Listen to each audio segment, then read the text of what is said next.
काल शेतला गेली होतीस म्हणलीस, तू काय काय आणलीस म्हणलं तर कोथिंबीर बी आणलो म्हणलीस, थोडंच आणलीस काय? आई लय मोठा आणले होते रे कोथिंबीर वडी करायला म्हणून, निवडणं झालं नाही, पुन्हा निवडले बघ, मोठ्या मोठ्या काड्या घेऊन निवडले. आता कवळे असलं तरच घ्यायचं बघ. आता मग रेसिपीला कर की. बरं बरं करते रे.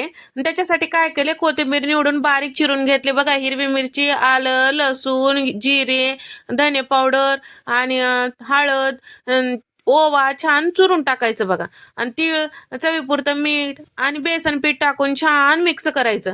आता कोथिंबीरीला छान असं पाणी सुटते किंवा, आणि त्याच्यानंतरच आपल्याला वरचं पाणी टाकायचं आहे बघा, नाहीतर काय टाकायचं, जास्त पाणी वगैरे वापरायचं नाही बघा. आणि थोडंसं तांदळाचं पीठ बी टाकायचं.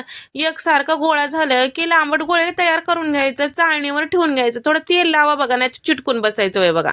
आई किती वेळात ते मला पण भूक लागली होता. तू काय म्हणलास, व्हिडिओसाठी काय तर छान कर, मला बी खायला भेटते म्हणलास. आता असं व्हिडिओ शूटिंग करताना सेंटर मध्ये म्हणतोस की मला भूक लागली भूक लागली, मला शूट बी करता येईना. आता हे छान वापून घेतले बघा, आपण ढोकळा बिकळा वापून घेते तसं वापून घेतले बघा. आता सुरी टाकून बघितलं की कोरडं निघत आहे बघा, थंड झाले की कट करून घ्यायचं. आता याला तळून घेऊ शकता, थोड्या तेलामध्ये फ्राय बी करून घेऊ शकता बघा.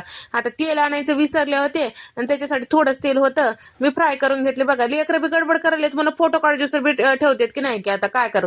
आता काय झालं, हे सगळं तळून घेतले आणि फ्राय करून घेतले, शिल्लक राहिलेलं फ्रीजमध्ये ठेवून दिले बघा.